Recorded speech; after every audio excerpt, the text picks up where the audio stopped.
আসসালামু আলাইকুম।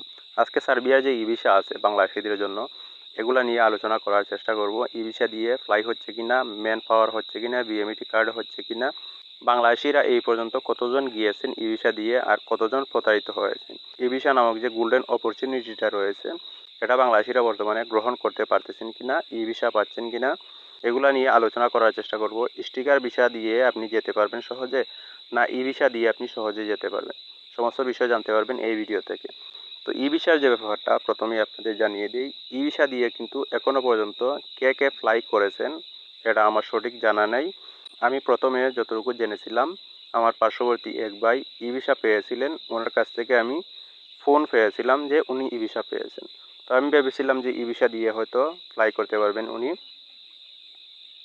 তো পরে দেখা গেল এটা একটা প্রতারণা। ই ভিসা নামক যে ভিসাটা, এটা বাংলাদেশিদের জন্য এলিজেবল না এখনো পর্যন্ত। পরে আমি গুগলে সার্চ দিয়ে দেখলাম বাংলাদেশিদের জন্য এলিজেবল না ই ভিসাটা। পরে ওনার কাছ থেকেও আমি জানতে পারলাম, ওই ভাইয়ের কাছ থেকে, এজেন্সি ওনার সাথে প্রতারণা করে টাকা হাতিয়ে নিয়েছে। সবগুলা টাকা উনি পেমেন্ট করেন নাই, কিছু টাকা বাকি রয়ে গিয়েছিল। তো ওইটা ঘটেছিল, ওনার কিন্তু এগ্রিমেন্ট ছিল। এগ্রিমেন্টের মাধ্যমে উনি চাপ দিয়ে কিছু টাকা উদ্ধার করতে পেরেছেন, আর কিছু টাকা বাকি রয়ে গেছে, ওইগুলো উদ্ধার করার চেষ্টা করা হচ্ছে। তো এই বিষয় এখনো পর্যন্ত বাংলাদেশিদের জন্য আমি যতটুকু জানতে পেরেছি এলিজেবল না। আমি গুগলে সার্চ দিয়েও ওইটা চেষ্টা করেছি জানার। তো ই ভিসা দিয়ে যে আপনি বিএমইডি কার্ড ম্যান পাওয়ার করবেন, ওগুলো বর্তমানে সম্ভব না। আপনি ই ভিসা দিয়ে ম্যান পাওয়ার করতে পারবেন না, ম্যান পাওয়ার করতে পারবেন না তার মানে আপনি ফ্লাইও করতে পারবেন না। ই ভিসা দিয়ে আপনি কোনো রকম সার্বিয়াতে প্রবেশ করতে পারবেন না। আপনি যে ভিসাটা নেবেন সেটা হচ্ছে যে স্টিকার ভিসা। স্টিকার ভিসা দিয়ে আপনি যাওয়ার চেষ্টা করেন। এখানে যদি এজেন্সি আপনাকে বলে, প্রথমেই আপনাকে বলে যে ই ভিসা দিবে, আপনি বুঝে নেবেন যে ওইটা একটা প্রতারণা। আপনি প্রতারণায় পড়তে যাচ্ছেন, টাকাগুলো হারাবেন। অবশ্যই আপনি এই টাকা লেনদেন করার আগে ওইগুলা আপনি এগ্রিমেন্ট করে নেবেন। এগ্রিমেন্টের মধ্যে যে বিষয়গুলো উল্লেখ করবেন, আমি বারবার প্রত্যেক ভিডিওতেই বলি, কত টাকা স্যালারি হবে, কি কাজ করবেন, অ্যাকোমোডেশন পাওয়া যাবে কি না, কতদিনের ভিতরে আপনাকে পারমিট এনে দিবে, কতদিনের ভিতরে আপনাকে ফ্লাই করা হবে, এগুলো সম্পূর্ণ উল্লেখ করে নেবেন।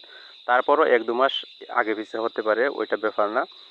তো ওইগুলো যদি আপনি প্রপারভাবে রাখেন তাহলে আপনি আইনিভাবেও মোকাবেলা করতে পারবেন, অথবা আপনি চাপ দিতে পারবেন। যে কোনো ওয়েতে টাকা উদ্ধার করার চেষ্টা করবেন। আমার ভাইয়ের সাথে যেটা ঘটেছে সেটা হচ্ছে যে এগ্রিমেন্ট থাকার কারণে কিন্তু উনি চাপ দিতে পারতেছেন, মামলার ভয় দেখাতে পারতেছেন।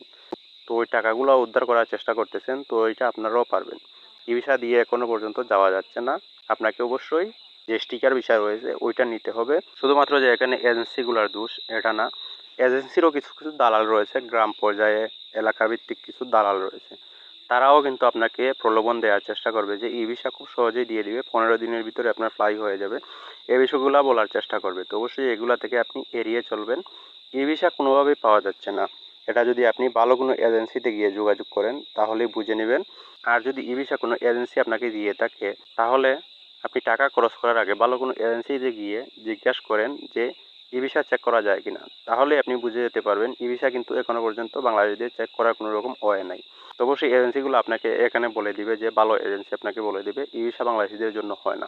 তাহলে যে দালালগুলো আছে ওইগুলা, আপনার যদি সরাসরি এজেন্সিতে যোগাযোগ না থাকে তারপরও আপনি ওই দালালগুলা যে এখানে মিথ্যা প্রতারণা করতেছে ওইটা আপনি বুঝে যেতে পারবেন খুব সহজেই।